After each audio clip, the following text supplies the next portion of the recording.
Bonsoir, bonsoir à tous et bienvenue à Psychanalyse pour tous, un espace pour tous.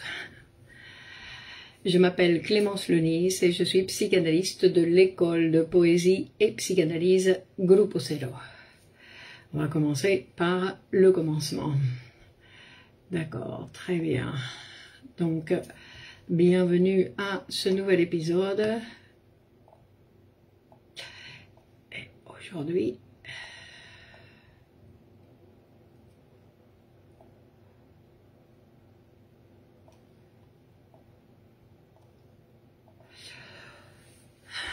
bonsoir Néléa, bien le bonsoir, au rendez-vous.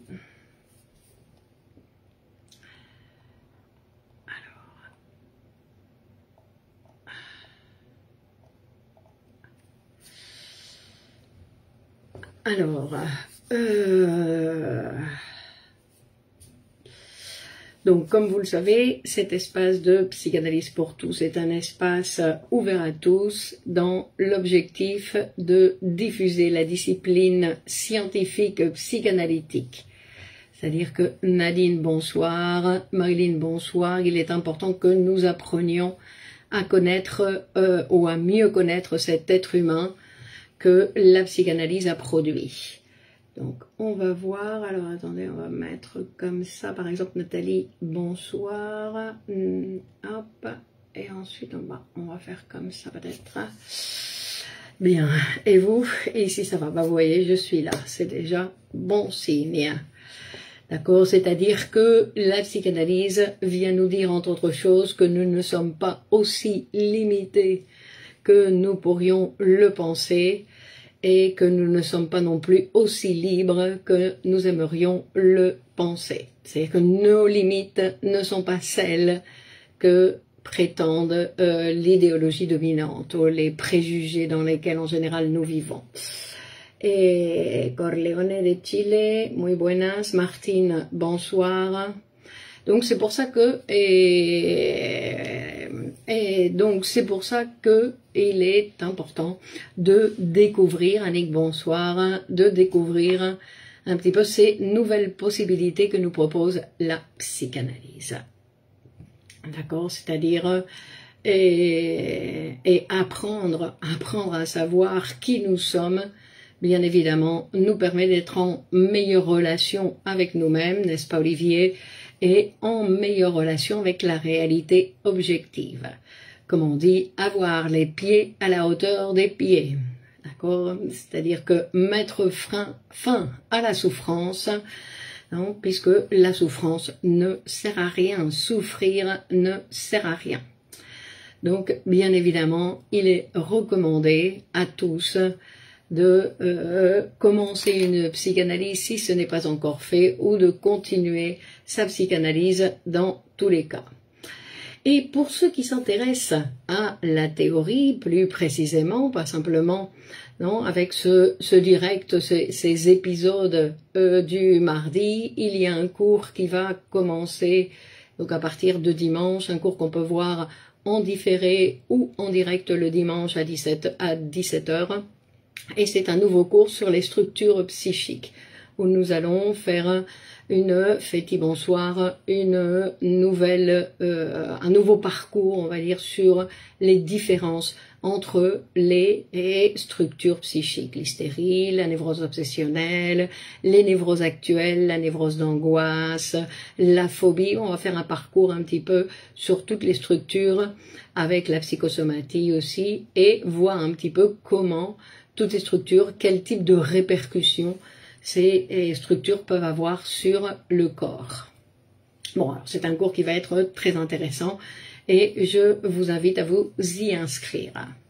Bon, alors aujourd'hui, nous allons parler Marie-Laure, bonsoir. Le titre d'aujourd'hui, c'est la castration en psychanalyse. Parce que quand on sort du cadre de la psychanalyse, la castration, ça peut être autre chose, n'est-ce pas? Mais en psychanalyse, la castration, c'est un concept de la théorie. Et la castration est en relation avec la sexualité infantile. Et alors, c'est un concept, je dis, que ce n'est pas quelque chose qui va avoir lieu ni dans la réalité, ni rien du tout, sinon que c'est un concept.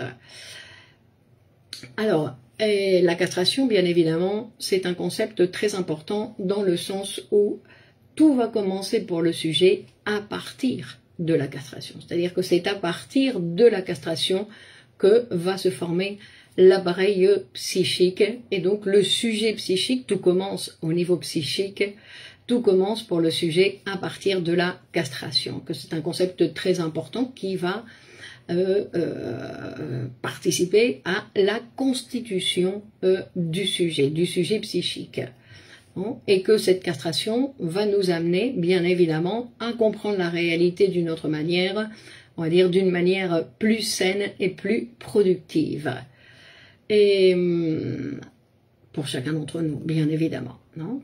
Alors, quand nous parlons de sexualité infantile, nous avons déjà eu l'occasion, Ludovic, de parler de la sexualité infantile, et c'est quelque chose qui, tout au long de l'histoire, et encore aujourd'hui, Laurie, bonsoir, et encore aujourd'hui, en fait, c'est quelque chose dont on ne veut rien voir. On ne veut rien voir de la sexualité infantile.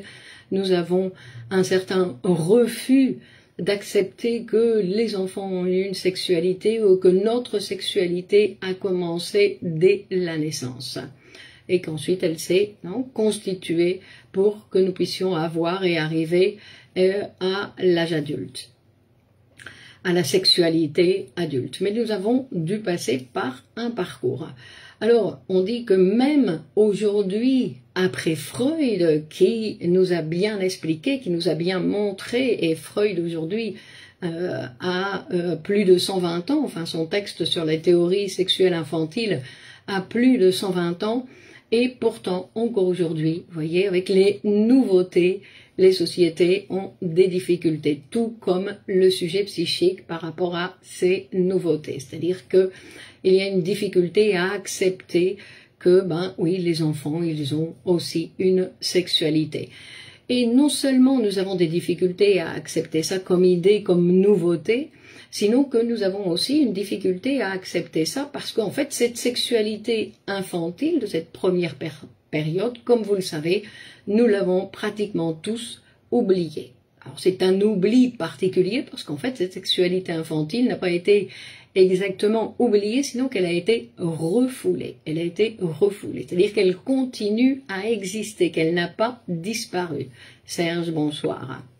Alors, cette sexualité de l'enfant, qui est encore tabou de nos jours, où on dit que la France est un pays qui a été touché par la psychanalyse, principalement grâce à Lacan, et pourtant, on voit que dans les institutions, on continue à préférer et cataloguer les enfants qui se présentent avec, Marlène, bonsoir, avec des particularités, on préfère les appeler TDAH, TDJ, TDL, TDM, de toutes sortes de noms, que de les reconnaître sexués et d'aller étudier la sexualité infantile pour pouvoir faire face à ces comportements de l'enfance qui, dans tous les cas, sont en relation avec leur constitution, avec leur production de sujets, avec leur production, avec leur manière de grandir.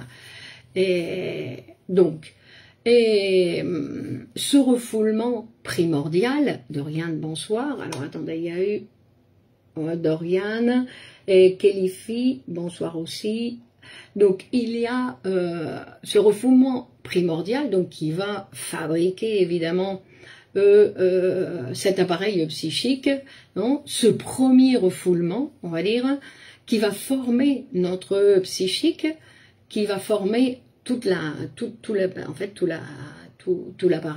qui va former l'appareil psychique.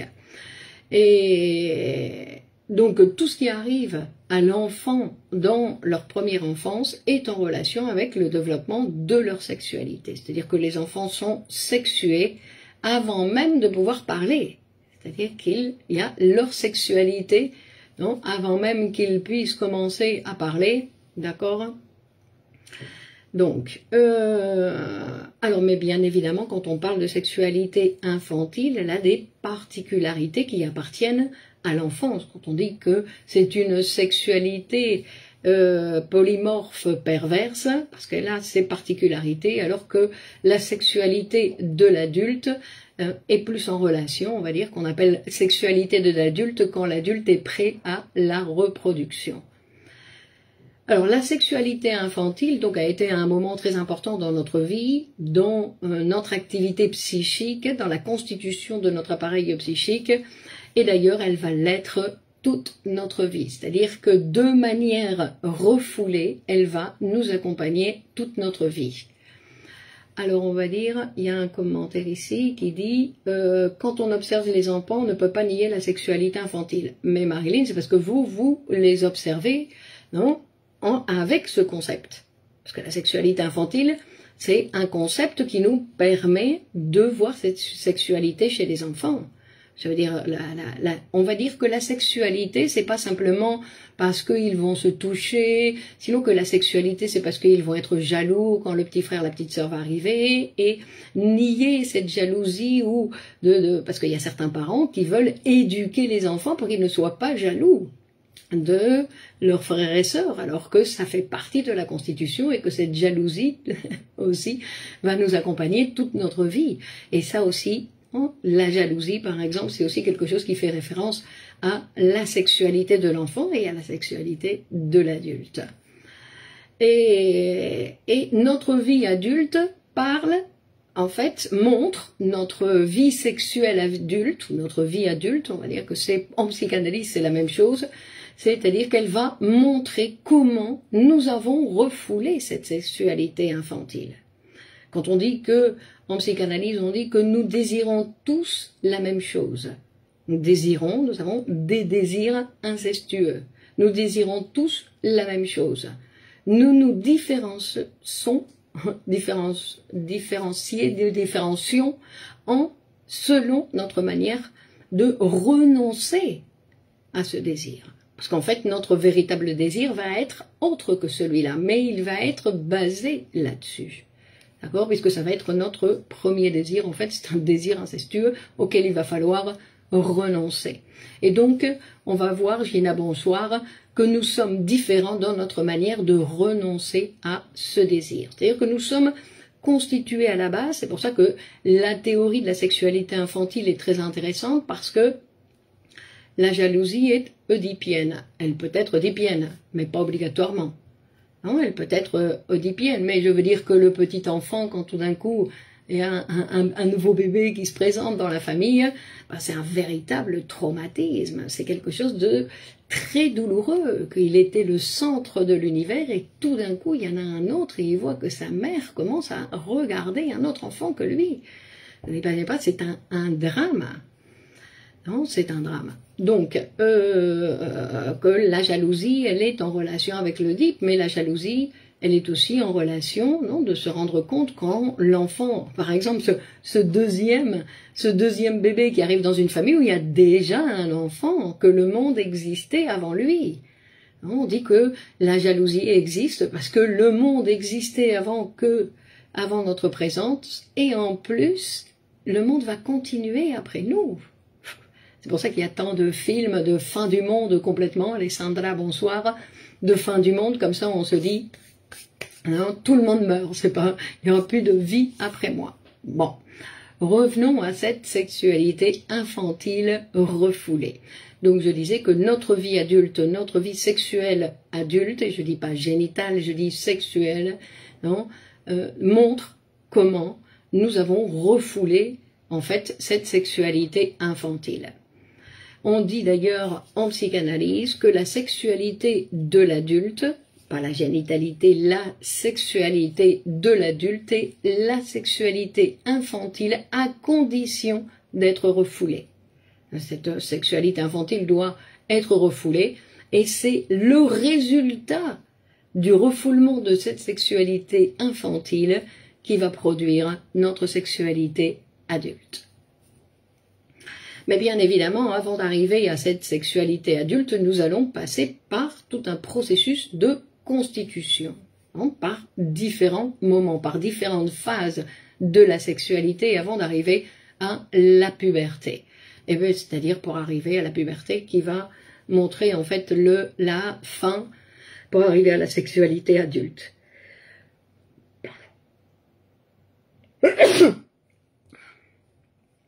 Alors, donc la sexualité adulte, c'est la sexualité de notre espèce humaine qui a une sexualité tout à fait particulière, non? Tout à fait particulière, c'est-à-dire que nous sommes les seuls animaux à avoir une sexualité qui se divise en deux temps. Cette sexualité infantile qui va être foulée et la sexualité de la puberté qui est cette deuxième partie. Et que entre les deux, merci Serge, entre les deux, bonsoir Céline, il y a cette étape de latence. En fait, on va vivre avec ce refoulement. En fait, l'étape de latence, c'est quand le sujet, en fait, il va prendre...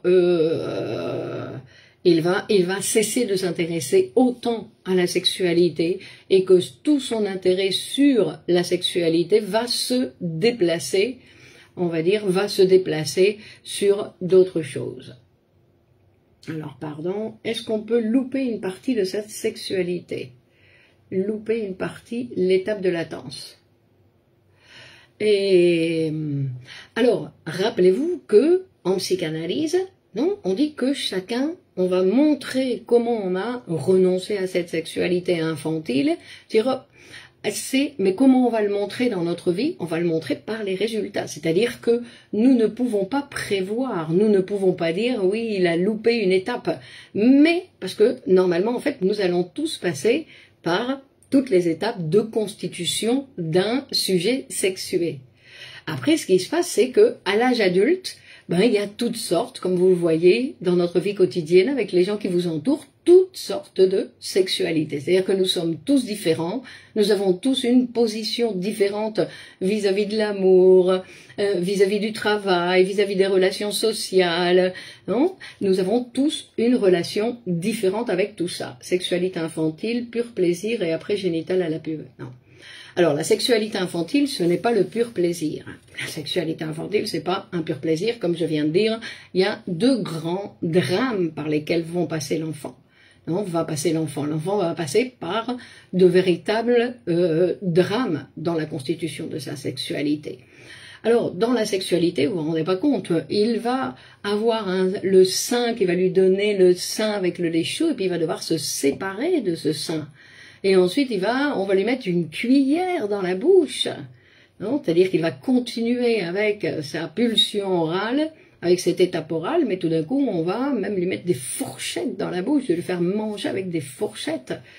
Donc il y a, grandir, on va dire que grandir, c'est un processus et qui n'est pas pur plaisir. Qui n'est pas pur plaisir. Mais, comme dit un proverbe arabe, même si ce n'est pas pur plaisir, c'est obligatoire. Grandir, c'est obligatoire. Alors, si on ne le fait pas, on va dire non, quand l'adulte, il y a certains qui aiment se présenter comme des Peter Pan, ça produit bien évidemment de nombreux symptômes et des maladies. Et donc on disait que cette sexualité qui a dû se constituer pour arriver à l'âge adulte, on va dire, il va donc passer, puisque cette sexualité, en fait, Fernande, bonsoir, c'est Yasmina, cette sexualité, en fait, dès qu'on est, la sexualité commence, dès la naissance. Et non seulement elle va commencer dès la naissance, sinon qu'elle va se terminer à la mort. C'est-à-dire que la sexualité nous accompagne absolument toute notre vie, que même les personnes très âgées ont encore une sexualité. Absence de sexualité, perte d'envie, qu'est-ce que cela signifie? Ça n'existe pas, l'absence de sexualité. Non, il n'y a pas d'absence de sexualité dans la vie d'un être humain. C'est-à-dire qu'il y a la pulsion orale, toute la pulsion orale, c'est la sexualité. Donc, absence de sexualité, c'est la mort. D'accord? Donc, il y a et quand on peut se poser la question en disant je n'ai plus de désir de faire l'amour, on va dire, ça c'est quelque chose où on peut se poser la question où est parti le désir, parce que désir il y a, Christine, bonsoir, obligatoirement. Donc si nous sommes vivants, il y a un désir. Mais si le désir n'est pas là où on pense qu'il devrait être, on peut se poser la question à savoir où il est. Donc,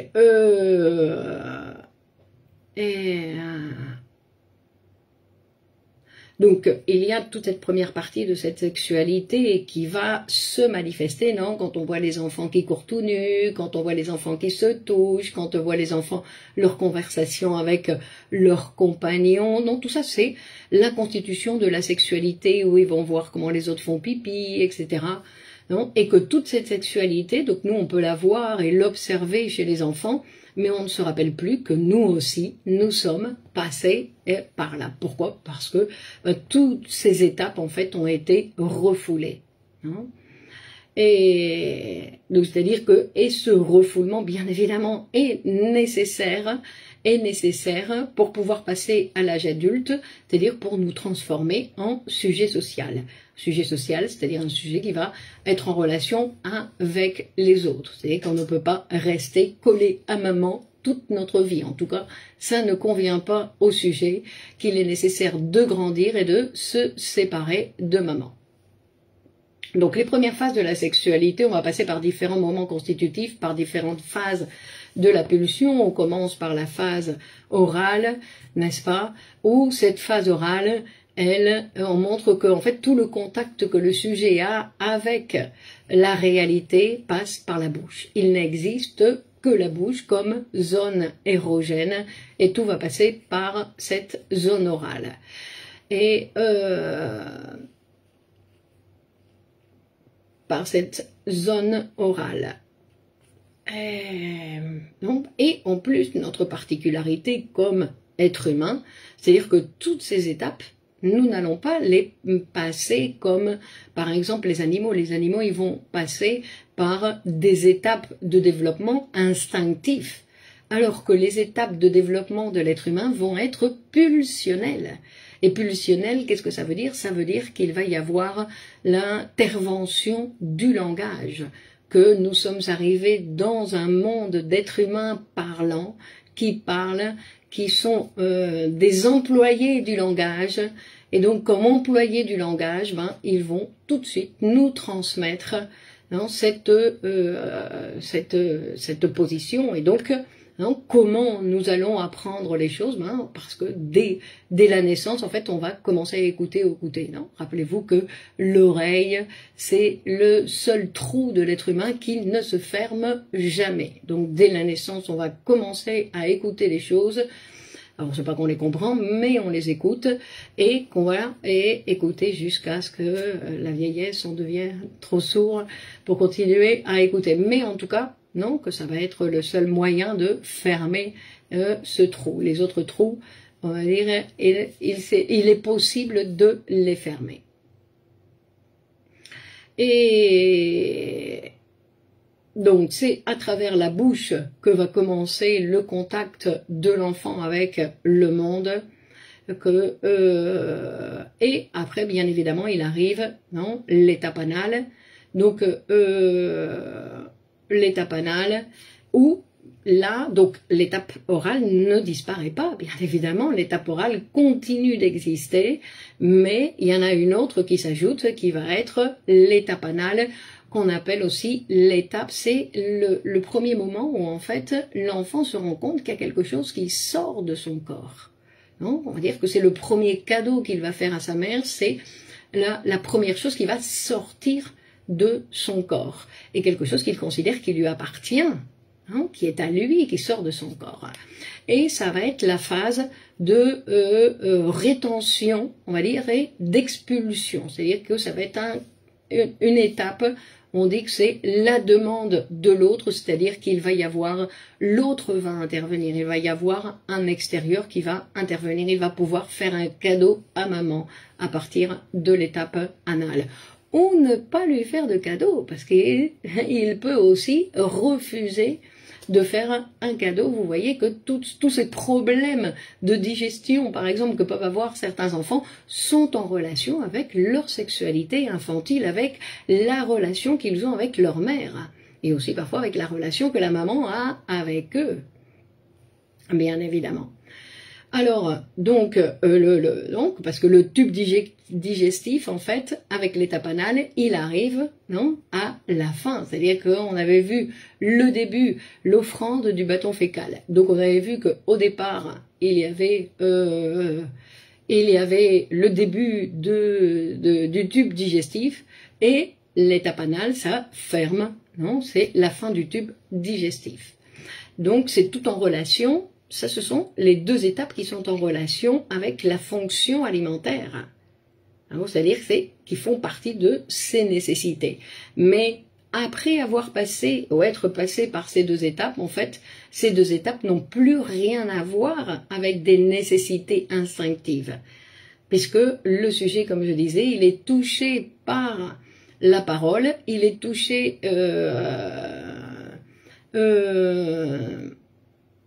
et il est touché par la parole et donc troublé, on va dire, par les mots.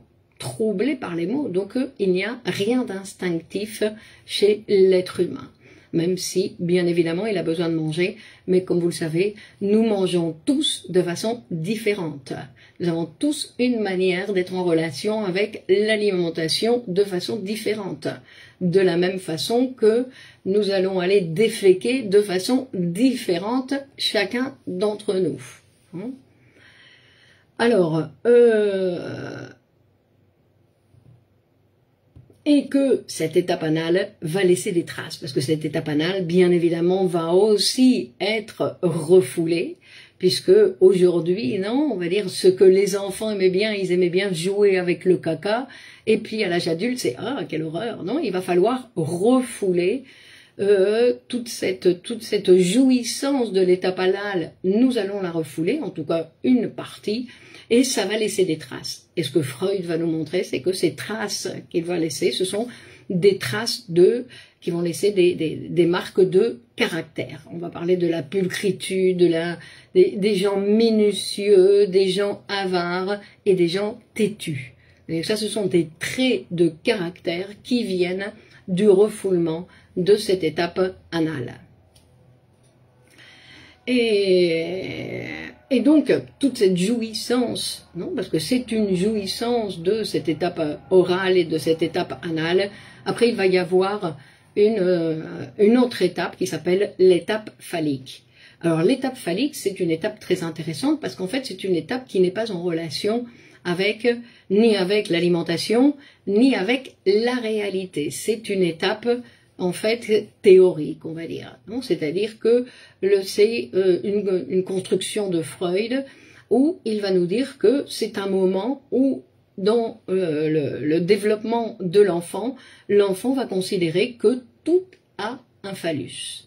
Tout a un phallus. Tout a la capacité, c'est-à-dire que tout est accompagné de ce phallus. Tout a une super capacité. C'est-à-dire que les choses animées, les choses inanimées, même les tables, les chaises, tout a un phallus. D'accord? Et on dit que c'est à partir de vers 3 ans, et que c'est l'époque donc où tout a un phallus, même les petites filles, on va dire, ont un phallus, c'est-à-dire Hakim, bonsoir, même les petites filles ont un phallus dans le sens où leur clitoris a fonction de phallus, c'est-à-dire que le phallus, il existe pour les petits garçons et pour les petites filles. Pendant toute cette première partie du développement, il n'y a pas de différence, Tout est masculin, tout a un phallus. Ensuite, il va y avoir cette première étape où le petit garçon comme la petite fille vont se rendre compte que entre le petit zizi et le clitoris, il y a une petite différence. Et donc, il va apparaître la première différence par laquelle nous allons passer, qui est la différence de moi j'en ai, moi je suis castré. Donc, c'est celui qui a quelque chose et l'autre qui est castré. Donc, et c'est-à-dire que, pourquoi? Parce qu'il n'a pas encore la possibilité, la capacité de symboliser l'organe. Et l'organe qui ne se voit pas. C'est-à-dire que le vagin, ils ne connaissent pas l'existence du vagin ni l'existence du sperme. Donc, comme ça n'existe pas, quelque chose qui ne se voit pas n'existe pas. Hein. Et ils pensent donc bien évidemment que maman, Ibrahim, bonsoir, hein, que maman a un phallus énorme. Hein, et qui lui donne donc beaucoup de pouvoir à la maman. Il lui attribue le pouvoir du phallus qui couvre toute la grande puissance, le phallus. Donc, ce qui arrive à ce moment-là de la constitution de l'appareil psychique, c'est quand ça va commencer ce qu'on appelle le complexe d'Oedipe. Jusqu'ici, l'enfant était amoureux de maman et il n'y avait aucun problème, mais à partir d'un moment, il va commencer à avoir des problèmes avec les sentiments que l'enfant a envers ses parents. Et donc on va voir que quand on parle de ces étapes, de l'étape orale, de l'étape anale, de l'étape phallique, on voit que ce sont toutes des étapes en fait où la bouche va être érogénéisée, où l'anus va être érogénéisé, c'est-à-dire qu'ils vont prendre une nouvelle dimension dans la vie du sujet. D'accord? Ils vont être libidinisés, c'est-à-dire que la libido, cette énergie psychique, va libidiniser, érogénéiser en fait ces zones. Et ensuite ça, en fait tout notre corps va être libidinisé. Pas simplement, mais bon, ça c'est dans la constitution. Puisqu'on va passer d'une source à une autre. D'abord c'est la bouche, après c'est l'anus, et après on va voir que c'est le regard et la voix. Et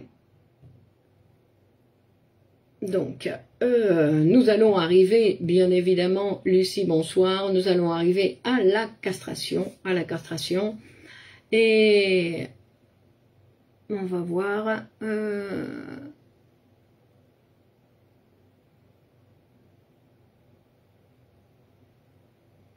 donc on va voir donc que toutes ces étapes sont importantes et qu'elles ne sont pas éliminées, comme on avait vu la fois dernière quand on faisait référence à l'alcoolisme, qui sont en relation donc avec cette étape orale, c'est-à-dire que, comme nous dit Freud, l'être humain ne renonce jamais à quelque chose qui lui a donné une jouissance, c'est-à-dire que la jouissance acquise par la pulsion orale, en fait c'est quelque chose à laquelle nous allons jamais renoncer, et que chacun nous allons chercher une satisfaction substitutive, puisque aujourd'hui on ne peut plus sucer son pouce, d'accord? Donc on va chercher une satisfaction substitutive pour continuer à obtenir une satisfaction avec l'oralité, on va dire avec l'oralité. Alors,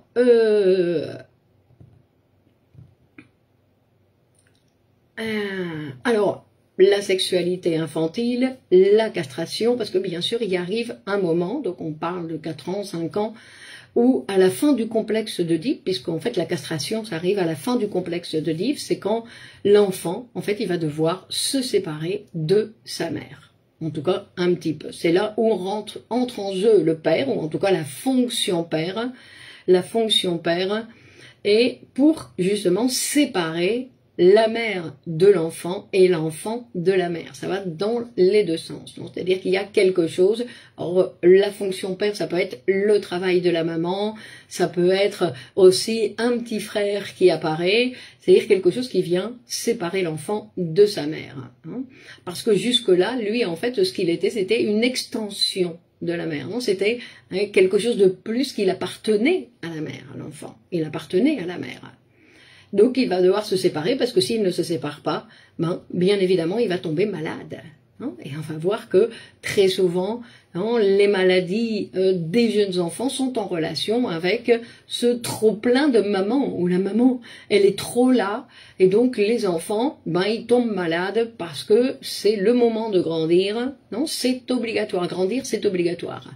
Donc c'est le moment de se séparer de la maman et qu'il est nécessaire de passer par là. Donc, et ce qu'on va voir, c'est que de toute façon, quand on va se constituer en fait cet appareil psychique, c'est que le sujet, en fait, il va pas complètement se séparer de la maman. Il va dire, vous voulez que je me sépare de la maman? Bon, d'accord, mais pas complètement. En apparence, je me sépare. En apparence, je vais à l'école tout seul. Je dis au revoir maman et je vais à l'école tout seul. ou on me conduit à l'école, peu importe, mais enfin disons que je me sépare de ma mère. D'accord, apparemment. Mais il dit, mais Freud il nous dit, mais dans l'inconscient, le sujet va continuer sa relation avec cette mère toute puissante, avec cette mère qu'on appelle phallique. C'est-à-dire que ce phallus qu'a attribué l'enfant à tout, et aussi donc à la mère, eh ben, il va continuer cette relation avec la mère phallique, mais de façon inconsciente. C'est-à-dire que intellectuellement, nous nous sommes apparemment séparés de notre mère, et quand on commence une psychanalyse, ben, on vient nous dire qu'on n'est peut-être pas aussi séparés qu'on croyait. D'accord? Et donc pour se séparer, cette séparation d'avec la mère, donc, qui va rentrer en jeu, c'est ce qu'on appelle la castration, le complexe de castration, qui implique que quelque chose empêche que l'enfant reste collé à la mère. Non? Et parce que lui, en fait, si on le laissait faire, ben, il resterait collé à maman tout le temps. Donc c'est pour ça qu'il y a besoin de quelqu'un de l'extérieur, de quelque chose de l'extérieur qui vienne les séparer.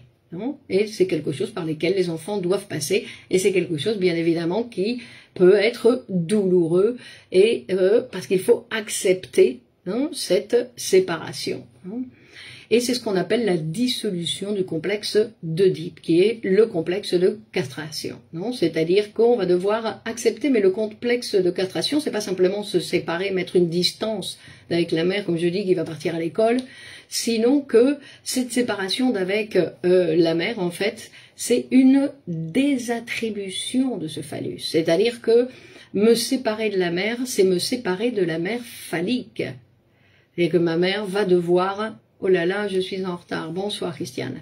D'accord, c'est pouvoir se séparer de cette mère phallique, cette mère qui pouvait tout. Et comme je disais, dans l'inconscient, non, parce que apparemment nous nous sommes tous séparés de cette mère phallique. Apparemment. Mais après, on va voir que dans l'inconscient, nous continuons cette relation avec cette mère phallique. Nous continuons à penser qu'il y a quelqu'un qui est tout puissant, hein, qui est tout puissant. Alors, donc, le grandir, ça veut dire, donc la castration, ce n'est pas en rapport... Alors, attendez, on va regarder, puisque je vois pas bien la question. Bonsoir. Donc, la castration, ce n'est pas par rapport à son phallus, mais... Non, pas par rapport au sien, sinon c'est par rapport au phallus de la mère. Ça, c'est important. D'accord? C'est-à-dire que le plus important, c'est que il doit désattribuer ce phallus. Et il doit désattribuer tout ce pouvoir qu'il a donné à la mère, c'est donc il doit humaniser sa mère. Il doit montrer que la maman, en fait, ben, c'est un être humain normal. Non? Un être humain normal ou anormal, peu importe. Donc, on ne parle pas de la normalité dans le sens où ben, elle n'est pas ce que croyait l'enfant.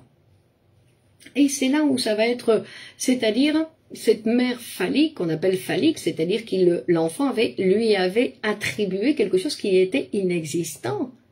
Donc lui, pour son développement, il a eu besoin de cette mère toute puissante. Mais cette mère n'a jamais été toute puissante. Bon, après, on voit qu'il y a des mamans qui pensent qu'elles sont toutes puissantes. L'enfant va pourtant à la rencontre d'autres enfants à l'école, pas que la mère. Donc, mais on parle du psychisme. Non, on va pas dans la réalité, parce que dans la réalité, il y a des choses, en plus sans la psychanalyse, on ne sait pas exactement avec qui ils sont en relation, les enfants. Non? Et parce que je veux dire que c'est très difficile de pouvoir penser, quand on voit l'enfant qui nous sourit, on a l'impression que nous on existe, mais pour eux, non, on ne forme qu'un. Il n'y a pas un autre extérieur. Il n'y a pas d'autre extérieur dans la constitution du psychisme. Dans la constitution du psychisme. Donc, cette mère phallique, comme je disais, et ça c'est très important, c'est-à-dire que nous l'avons constituée avec quelque chose qui n'existe pas. Non, ça n'existe pas. Mais nous sommes tous donc passés par ce développement et nous devons tous, on va dire, désattribuer ce phallus. C'est-à-dire que nous avons cru à l'existence de l'inexistence. Nous avons tous cru à l'existence de l'inexistence. C'est pour ça que nous allons, pour désattribuer ça à la mère, nous allons devoir passer non, par constituer en fait cette inexistence. Parce qu'à la place du phallus, qu'est-ce qu'il va y avoir? L'inexistence. La présence de l'inexistence. C'est-à-dire que nous devons accepter qu'il existe l'inexistant. Parce qu'en fait, c'est comme ça, c'est par ce chemin-là que nous nous sommes constitués, que l'inexistant est là, et que c'est grâce à l'inexistant, grâce à ça, que notre appareil psychique fonctionne. Parce qu'il y a cette castration de la mère, c'est-à-dire c'est quelque chose qui manque, c'est ce manque, cette inexistence, la présence de cette inexistence qui va faire fonctionner notre appareil psychique, qui va être en relation avec le désir. C'est-à-dire que notre désir est toujours en relation avec quelque chose d'inexistant. Parce que nous désirons des désirs. Parce que, c'est-à-dire que nous ne désirons pas, on va dire que nous ne désirons pas quelque chose de précis, un nouveau travail, une belle voiture, etc. Nous désirons des désirs. Nous sommes des êtres désirants et nous sommes attirés par des gens qui désirent. Et que d'ailleurs, nous savons très bien que avoir une nouvelle voiture, on va être content 5 minutes, et puis après, non, ça ne va pas être suffisant, on va voir que nous continuons à désirer, comme je disais, nous allons désirer jusqu'à la mort. D'ailleurs, Freud dit, c'est quand nous cessons de désirer que nous allons mourir. Donc, c'est-à-dire que rien ne va calmer notre désir. Nous ne pouvons pas calmer notre désir. C'est impossible de calmer notre désir. Donc, quand on dit mon désir, il est où, j'ai envie de rien, et il faut passer par une psychanalyse pour dire où s'est placé mon désir, quel est mon désir, parce que désir, il y a toujours. Et c'est-à-dire que la machine de la jouissance et la machine du désir, chez l'être humain, en fait, elle est toujours en fonctionnement. Elle est toujours ouverte et elle ne se ferme jamais. Nous désirons ce qui nous échappe. On dit ça de la femme, Nathalie. On dit, la femme n'est capable d'aimer que ce qu'elle ne pourra jamais avoir complètement. Ça, c'est un vers du poète qui dit que, en fait, qu'une femme, quand elle a un homme qui est collé, qui veut pas se séparer, qui est fou amoureux, etc., c'est pas très intéressant. Par contre, un homme qui lui échappe, c'est quelque chose qui est plus attirant. Le perpétuel de la quête de l'objet petit a. Exactement. D'accord? Ce petit a, cet objet perdu, et qui a toujours cette recherche, on va dire, de cet objet perdu qu'on ne trouvera jamais. Mais, comme on ne le trouvera jamais, et pourtant on ne peut pas cesser de le chercher. Donc on cherche, on cherche sans chercher quelque chose de précis, mais disons que le moteur, c'est cette recherche de ces objets perdus, parce que le petit a représente les différents objets perdus dans le développement justement de cette sexualité infantile, c'est-à-dire que nous avons perdu non seulement le sein, sinon faut-il cerner notre désir forcément. Non, il ne s'agit pas de cerner, on ne peut pas mettre de nom à notre désir. Notre désir, c'est quelque chose de vide. Et c'est parce que c'est vide qu'on continue, qu'on veut le remplir, on essaie de le remplir, et c'est jamais ça, et c'est jamais ça, et c'est jamais ça. Mais dans cette rencontre, ce qui est intéressant, c'est que dans cette rencontre, Olivier, avec cette tentative de trouver l'objet petit a, je produis autre chose. Parce que ça, c'est quelque chose d'impossible. D'accord? Mais du coup, ce qui va se passer, c'est que je vais produire autre chose. Et je vais produire autre chose, et je vais produire quelque chose de nouveau dans ma vie. Dans cette tentative de calmer mon désir qui ne se calme jamais, je vais produire quelque chose. Et donc le désir, c'est pour ça qu'on dit que le désir, c'est le moteur de la vie. Nous sommes vivants parce que nous désirons. Nous cessons de désirer, nous mourons. D'accord? Donc nous sommes vivants parce que nous désirons. Donc c'est ce circuit, on va dire, qui est toujours ouvert. La libido, c'est l'énergie psychique. C'est l'énergie qu'on va utiliser pour, on va dire, essayer d'entrer en contact avec ces objets, en fait, ces objets et essayer de rentrer en contact, que le contact avec les objets, en fait, il ne se fait jamais, non? Et donc, c'est un circuit, non? Le désir, en fait, qui est toujours ouvert, et où jamais rien ne se satisfait. Parce que c'est impossible, la satisfaction, non? Avec le désir. On n'y arrive jamais. Mais, si on accepte que la satisfaction, c'est autre chose que ce qu'on attendait, que cette rencontre avec la mère phallique, qui n'existe pas. Donc, si on accepte que à chaque fois qu'il y a une rencontre, en fait, c'est la rencontre avec l'inexistence, on produit quelque chose de nouveau. Et donc, et ça c'est ce qu'on va dire recherche du désir, recherche du plaisir. Non, Nathalie, non, rien à voir. Non, le plaisir c'est quelque chose qui appartient à l'enfant, on va dire le principe de plaisir. Non, c'est quelque différence entre cette énergie et le désir. Le désir, on va dire que d'une certaine façon, c'est l'énergie psychique et le désir. Attendez, on va voir si on y arrive, on va dire. Donc, la castration, qu'est-ce que c'est? La castration, c'est s'accepter mortel. C'est accepter que nous ne sommes pas complets, que nous sommes tous des êtres incomplets. C'est accepter qu'il n'existe pas, que la mère phallique n'existe pas. C'est accepter qu'il existe ce vide, qu'il existe l'impossible, qu'il existe l'inexistence, qu'il existe l'incertitude, et en plus qu'il existe ce que je ne sais pas, le non-su, on dit, non? Le non-su du verbe savoir, non? Par exemple. Et en plus, tout ça, ça existe grâce à la répétition. C'est dans la répétition de cette rencontre avec l'inexistence, non? L'inexistence qui est présente, que, non? Ce qu'on appelle aussi, que Lacan appelle le réel impossible. C'est quelque chose qui est inaccessible, mais qui est inexistant, donc inaccessible, mais pourtant qui existe. Et donc, ça va être, nous allons être différents, chacun d'entre nous, à notre manière d'être en relation avec ce réel impossible. C'est-à-dire que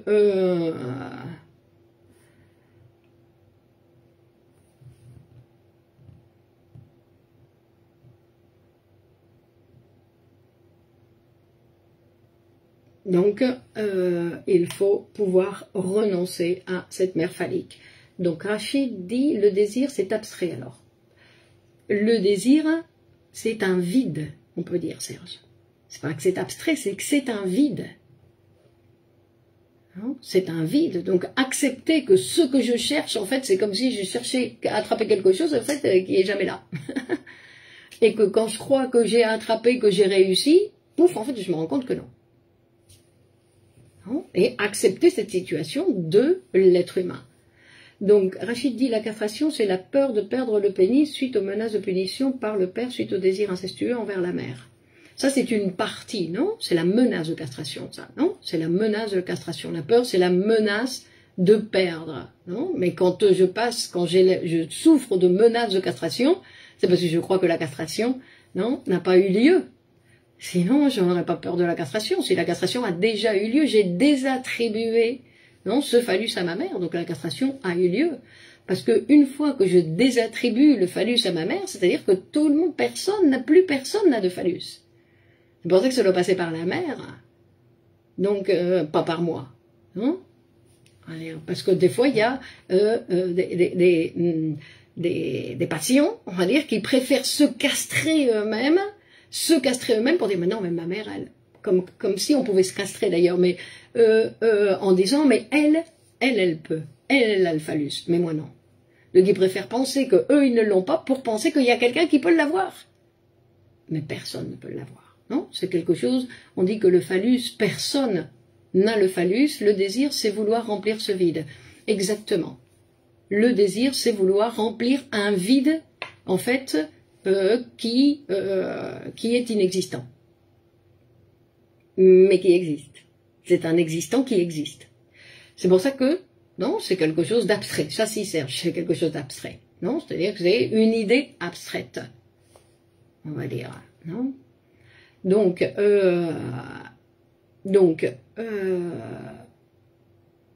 alors bien évidemment, c'est pour ça que je dis que la castration, c'est un concept, parce que nous n'allons rien faire à la maman, non, nous n'allons pas la castrer, nous n'allons castrer personne, évidemment, sinon que c'est quelque chose, c'est une opération psychique qui va avoir lieu dans l'appareil. Non ? Et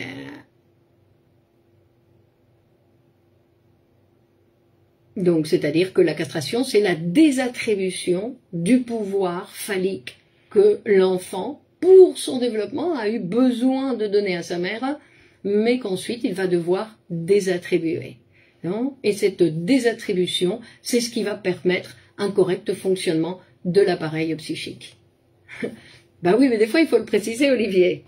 Et je sais bien, mais vous voyez, des fois il est nécessaire de le préciser. Parce que ça aussi, non ? Parce que notre entrée dans le langage, qui est symbolique, va nous montrer aussi qu'il y a une séparation entre le mot et la réalité. Vous voyez dans beaucoup de consultations de thérapeutes où le thérapeute il confond la phrase du patient avec la réalité et il croit que ce que dit le patient, c'est ce qui se passe dans la réalité. Donc, on va dire que ça c'est psychique. Alors, la castration c'est psychique. C'est un processus, c'est un mécanisme qui a lieu dans l'appareil psychique. Donc, et que le langage aussi doit être castré. C'est-à-dire que c'est la castration du langage, c'est-à-dire que quand je dis un mot, il n'y a pas l'objet qui arrive tout de suite. C'est un mot, c'est abstrait. Ça peut s'unir avec, et c'est pour ça que la poésie, c'est quelque chose de très intéressant qui va venir déréaliser aussi la réalité. Il y a la castration imaginaire et la castration symbolique. Donc ça, c'est les processus, on va dire, dans la Constitution, effectivement, Rachida. D'accord ? Bon, vous savez que vous pouvez partager cette vidéo sur vos réseaux. D'ailleurs, je vous remercie d'avance pour ceux qui vont le faire. Donc, merci de partager sur vos réseaux cette vidéo. Et on se retrouve mardi prochain avec un nouvel épisode de Psychanalyse pour tous. Donc, si vous avez des idées, passez-les-moi. Et pour ceux qui veulent continuer à étudier, n'oubliez pas qu'il y a un super cours qui commence dimanche, qui va être aussi très intéressant. Bonne continuation, bonne soirée et à la semaine prochaine. Au revoir.